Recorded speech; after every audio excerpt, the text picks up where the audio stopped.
प्यार के सफर की शुरुआत एक सपने जैसी होती है। एक ऐसा सपना जो हर किसी को अपने रंगीन जाल में फंसा लेता है। जब आप किसी से पहली बार मिलते हैं तो हर टच, हर मुस्कान, हर पल किसी जादू जैसा लगता है। आपको ऐसा महसूस होता है जैसे आसमान में तितलियां हों, जैसे सब कुछ परफेक्ट हो। लेकिन सच्चाई ये है कि ये जादुई एहसास ज्यादा दिनों तक नहीं टिकता।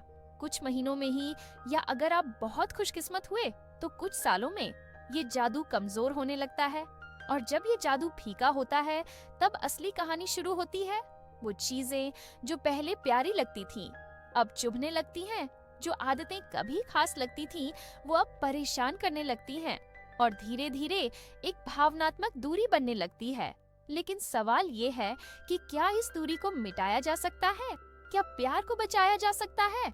हरविल हेंड्रिक्स की किताब getting the love you want में यही समझाया गया है कि कैसे आप मनोविश्लेषण की तकनीकों का इस्तेमाल करके अपने रिश्ते को मजबूत और लंबा बना सकते हैं।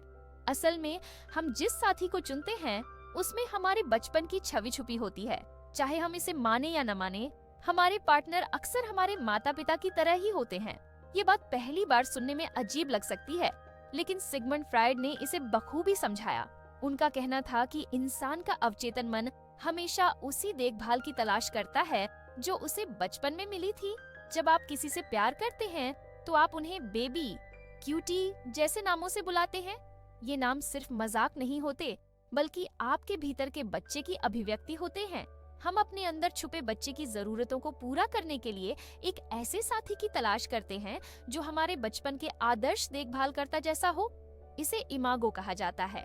इमागो सिर्फ बचपन की झलक ही नहीं, बल्कि अधूरी ख्वाहिशों को भी दर्शाता है।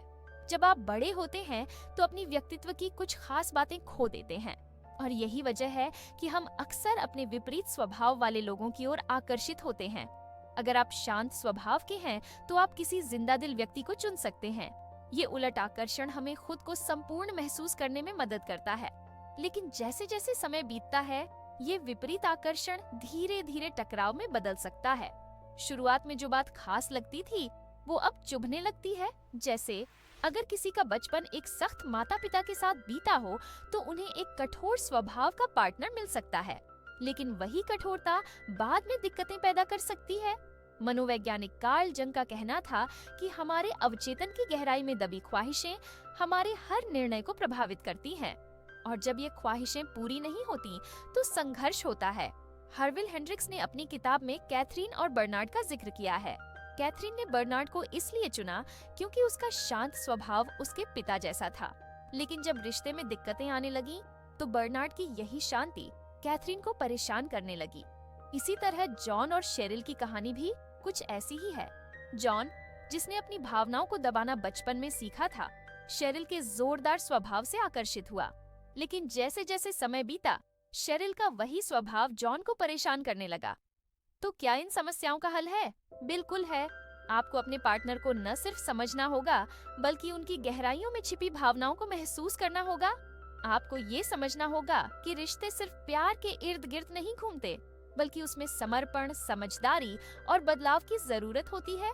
गैरी चैपमैन की किताब द 5 लव लैंग्वेजेस इस बारे में बहुत गहराई से बात करती है। हर इंसान की एक अलग लव लैंग्वेज होती है।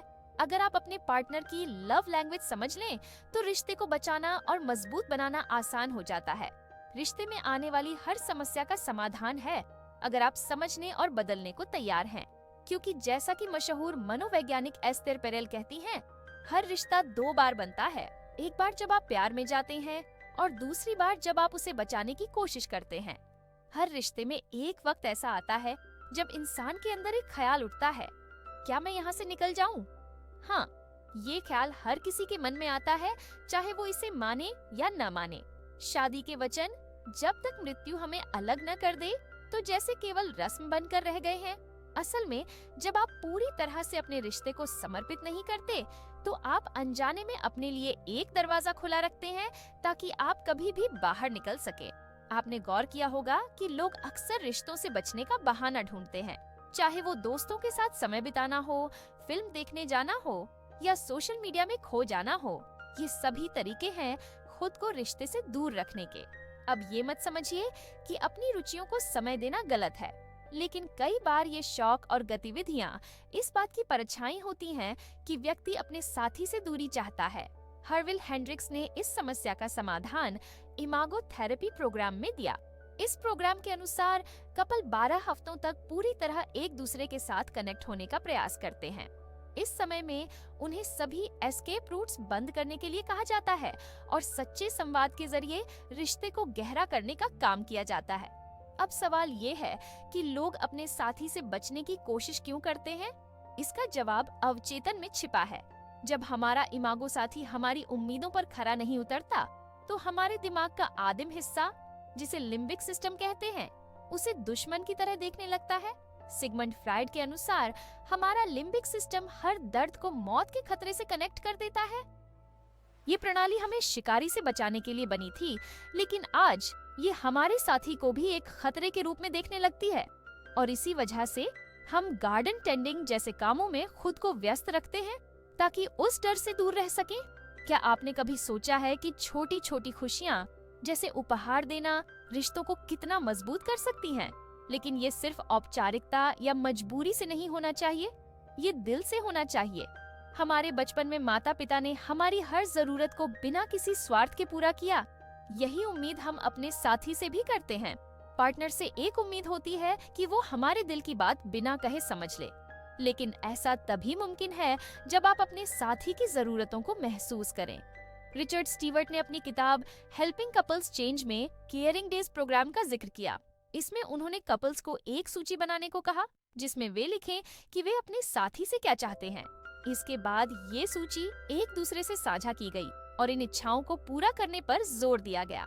सोचिए, जब आपका साथी आपके लिए वो करता है जो आपने कभी उनसे अपेक्षा की थी, तो वो छोटा सा कदम आपके रिश्ते को कितना गहरा कर देता है। और अब बात करते हैं एक और अद्भुत उपाय की, सुनने की कला। रिश्ते में संवाद बेहद अहम है, पर क्या आप जानते हैं कि सही तरीके से सुनना भी एक कला है? पहला कदम है मिररिंग। जब आपका साथी कोई बात कहे तो उसे वैसा ही दोहराएं जैसा उसने कहा है। इसका मतलब ये नहीं कि आप बस सुन रहे हैं, बल्कि आप अपने साथी को ये दिखा रहे हैं कि उनकी बात आपके दिल तक पहुंची है। दूसरा कदम है वैलिडेशन। अपने साथी को ये एहसास दिलाएं कि उनकी भावनाएं और सोच वाजिब हैं। मान्यता देना रिश्ते में सम्मान और समझदारी का एक महत्वपूर्ण हिस्सा है। आखिरी और सबसे जरूरी कदम है एम्पैथी। अपने साथी की भावनाओं को महसूस करें। जब कोई गुस्से में चिल्लाता है तो उसके गुस्से को खारिज करने की बजाय उसकी भावना को समझने की कोशिश करें। जैसा कि मनोवैज्ञानिक जॉन गॉटमैन कहते हैं, रिश्ते में विवाद होना जरूरी है, लेकिन उससे भी ज्यादा जरूरी है उस विवाद को प्यार में बदलना। हर रिश्ता अनमोल होता है और उसे बचाने के लिए आपको खुद को बदलने और गहराई से कनेक्ट होने की जरूरत होती है। गुस्सा ये ऐसा भाव है जो हर इंसान के अंदर उठता है, लेकिन जब यही गुस्सा बेकाबू हो जाए और रिश्ते पर हावी होने लगे, तब क्या किया जाए? मनोविज्ञान कहता है कि गुस्से को दबाने के बजाय उसे सही तरीके से जाहिर करना चाहिए, लेकिन ध्यान रहे, इसे जताने का तरीका ऐसा होना चाहिए जो किसी को चोट न पहुंचाए। हर्विल हेंड्रिक्स की थ्योरी कंटेनर ट्रांजैक्शंस यहाँ मददगार साबित होती है। इसका मतलब है कि गुस्से को ऐसे तरीके से बाहर निकालें जिससे नुकसान न हो। जैसे जब आपका साथी शिकायत करता है तो आप लड़ाई करने के बजाय उनकी बात को सुने, उसे समझें। इसे मिररिंग, वैलिडेशन और एम्पैथी के जरिए किया जा सकता है। जब आप अपने साथी को ये महसूस कराते हैं कि उनकी भावनाएं सुनी और समझी जा रही हैं, तो उनका गुस्सा खुद ब खुद ठंडा हो जाता है। एक और तरीका है कोर सीन थेरेपी। जब आप और आपका साथी एक ही मुद्दे पर बार बार बहस करते हैं, तो इसे सीन की तरह देखें। मान लीजिए जैक और डेबोरा का मुद्दा यही था कि डेबोरा हमेशा ज्यादा आक्रामक हो जाती थी और जैक खुद में सिमट जाते थे। इस थेरेपी में उन्होंने इस बहस को थिएटर के एक दृश्य की तरह देखा। जैक को सिखाया गया कि वो अपनी बात स्पष्ट रूप से कहें और डेबोरा को समझाया गया कि वो कम आक्रामक रहें। इस प्रक्रिया ने दोनों को उनकी भावनाओं को दर्द के बिना व्यक्त करने का मौका दिया। मनोविज्ञान के पितामह सिगमंड फ्राइड ने कहा था कि भावनाओं को दबाना हमारी आत्मा पर एक बोझ बन जाता है, और जब आप इस बोझ को सही तरीके से निकालते हैं तो रिश्ते में नई ऊर्जा आती है। अब बात करते हैं प्यार और बदलाव की। क्या आप अपने साथी के लिए खुद को बदलने को तैयार हैं? अधिकांश लोग कहेंगे बिल्कुल नहीं, लेकिन असली सच्चाई ये है कि अगर आप अपने रिश्ते को सफल बनाना चाहते हैं तो बदलाव जरूरी है। अपने साथी की खुशी के लिए छोटे छोटे बदलाव करना सिर्फ प्यार की निशानी नहीं, बल्कि खुद को बेहतर बनाने का एक तरीका भी है। मनोवैज्ञानिक जॉन गॉटमैन कहते हैं, एक मजबूत रिश्ता वही है जहां दोनों साथी अपनी कमियों को सुधारने के लिए तैयार रहते हैं। मान लीजिए आपका साथी चाहता है कि आप घर में थोड़े व्यवस्थित रहें। ये बदलाव शायद आपको कठिन लगे, लेकिन इसे अपनाकर आप न केवल अपने साथी की उम्मीदों को पूरा करेंगे, बल्कि रिश्ते में भी गहराई लाएंगे। यहाँ अहम बात है अपने अहम को त्यागना। जब आप अपने अहंकार को छोड़ते हैं तो आप खुद को और अपने रिश्ते को एक नई दिशा में बढ़ता हुआ पाते हैं। इसे अगापे कहा जाता है, एक ऐसा प्यार जो निस्वार्थ और संपूर्ण होता है। लेकिन इसके लिए आपको अपने अंदर के डर और झिझक को खत्म करना होगा। बदलाव का मतलब ये नहीं कि आप अपनी पहचान खो देंगे, बल्कि ये है कि आप अपने अंदर ऐसी खूबियां विकसित करेंगे जो आपको और बेहतर बनाएंगी। जैसा कि हर्विल हेंड्रिक्स ने कहा, हर इंसान के अंदर एक बच्चा छिपा होता है जो बस ये चाहता है कि कोई उसे बिना शर्त प्यार करे। जब आप ये समझ जाते हैं तो आप अपने रिश्ते को नई ऊंचाइयों पर ले जा सकते हैं। रिश्ता एक खूबसूरत एहसास है, लेकिन इसे निभाने के लिए मेहनत करनी पड़ती है। अगर आप बार बार अकेले समय बिताने की चाह रखते हैं तो ये भी एक संकेत हो सकता है कि आप रिश्ते से बचने की कोशिश कर रहे हैं। ये स्वाभाविक है, लेकिन इसका संतुलन जरूरी है।